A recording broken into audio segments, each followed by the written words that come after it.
So,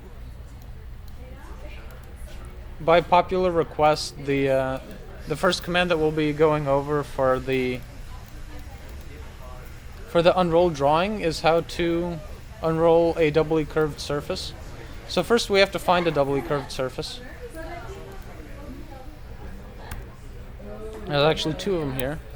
So for example, we can use the ExtractSurface command so that you're looking at only one surface at a time. Then you grab your surface, and then if you try to run the UnrollSrf command, it won't actually do it. So unrolling doubly curved surface will produce inaccurate results. So instead, what you can do is you can smash.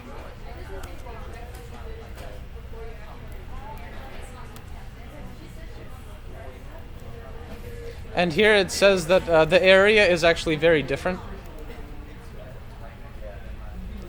But this is Rhino's best attempt at unrolling a doubly curved surface. Seems reasonable. Although Rhino, of course, told you that the areas are completely different, but as we've kind of learned through the geodesic dimaction map by Buckminster Fuller, that unrolling doubly curved surfaces is problematic inherently. So that's smash. If you take a simple poly surface, so for example, you take two planar surfaces.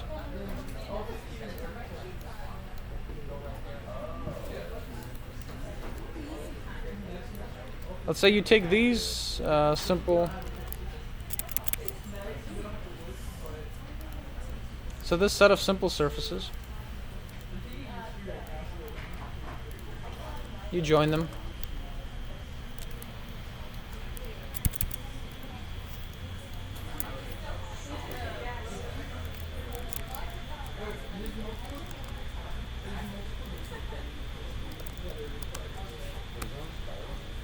UnrollSrf actually successfully tackles these because they're all flat. So UnrollSrf will take your poly surface and roll it out near the origin.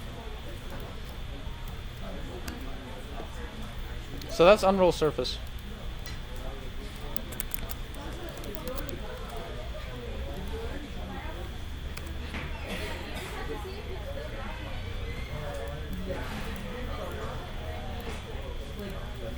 Also, which other ones did we have in the show mapping? Show mapping is a very interesting one. So if we look at it in rendered, you can see that there's a pattern on this thing. You could go to texture mapping, show mapping.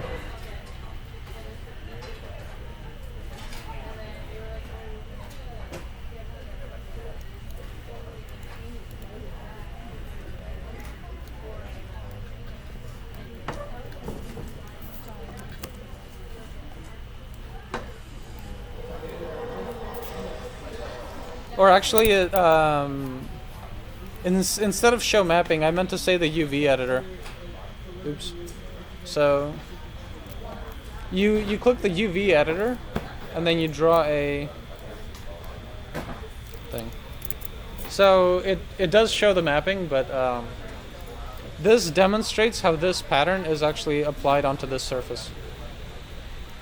So effectively, in Illustrator, you could use this to cut out your picture. But the way you actually, and also this is, you can change how this thing is mapped. So this is the projected kind of surface, and you can actually rotate it, and this changes how the pattern is applied on here. The way you extract this information is you could actually do explode, ExtractWireframe,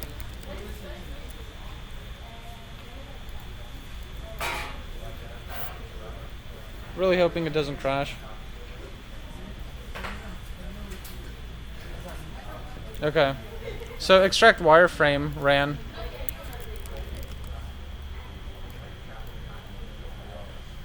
And this is kind of a weird technique because you're running commands on like a preview mesh. So you're not actually supposed to do this. But my computer's having trouble. Let's see.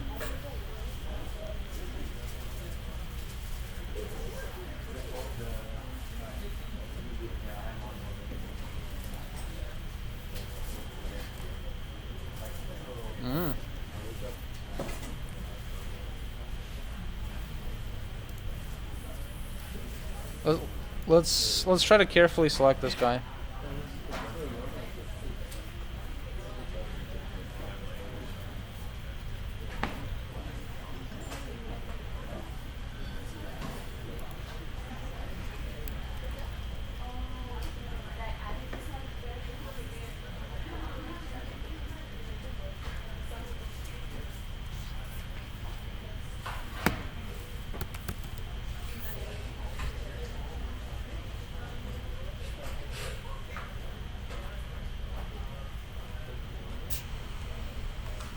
It's actually quite puzzling for me why it's crashing so much, because these are just curves.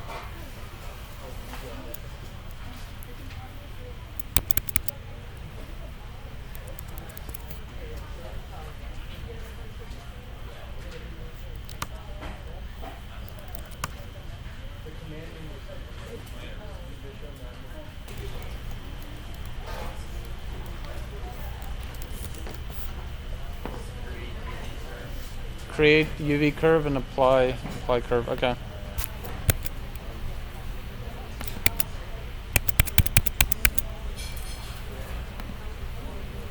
So far, this is an only 8-minute long tutorial. It's good.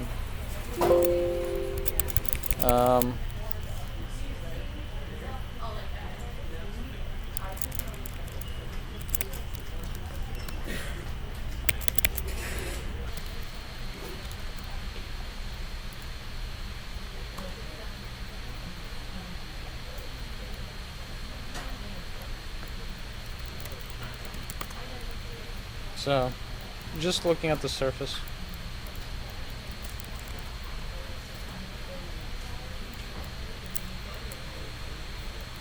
So, what CreateUVCrv does is it effectively untrims this.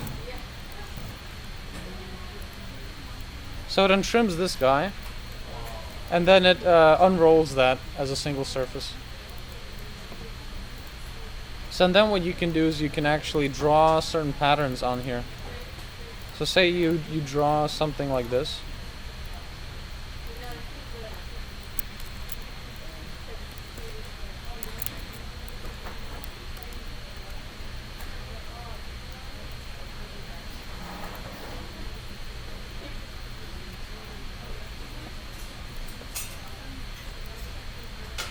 So that's kind of how you can apply curves onto your physical model.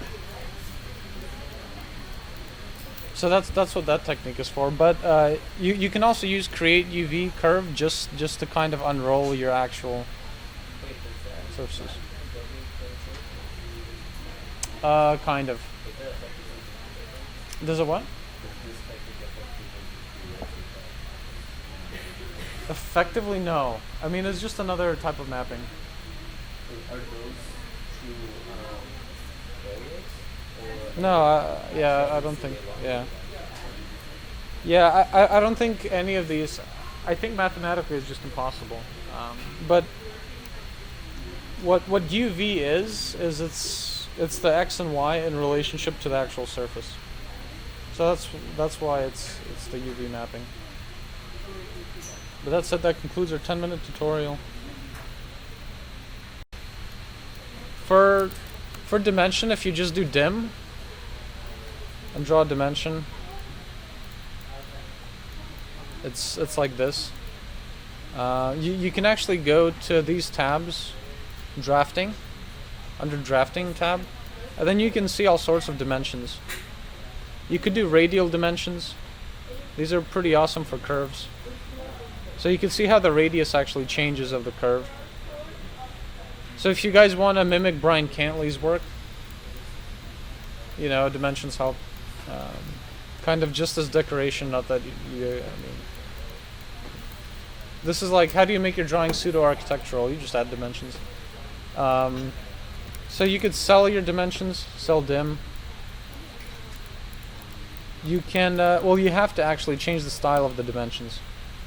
So you can go here. You could go to styles and go to edit style of your dimension. So annotation styles, you could do a new one. You could, whatever it is, you could do unrolled drawing dimensions. So you edit this style. You can change the overall scale of this. For example,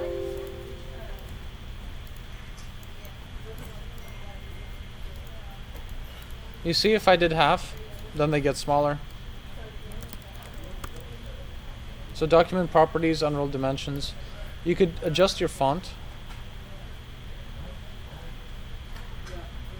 to Arial or what have you. You could adjust how the text is. But most importantly, you have to change the arrows. You can control their size. For leader, arrow is fine. And so for each type, for angular units, you could do degrees. For the units, I mean, since we're working in imperial, I recommend changing this to fractions, like feet and inches.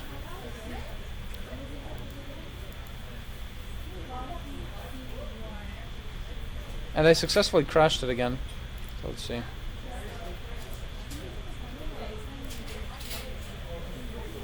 But you get the general idea.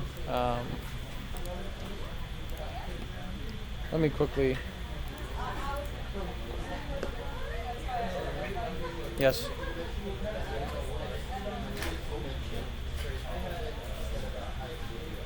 Gotcha. Let me show.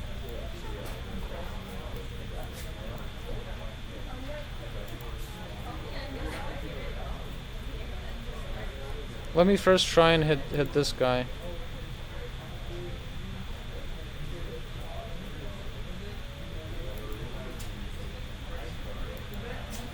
Okay, so see, now you get inches at least.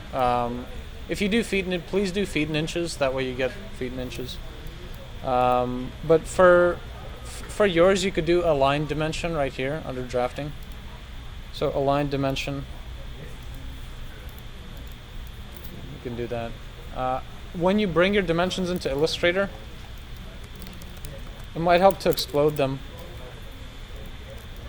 Then you could do hatches for these. And then you could explode your text too. That way you control the text and because Illustrator rebuilds the text, but if you hatch your text, then it's not going to go anywhere. Just maintain proper layers when you do this. So in this way, it's not a dimension any longer. You know, it's just lines. So use layers, use feet and inches, play around with it.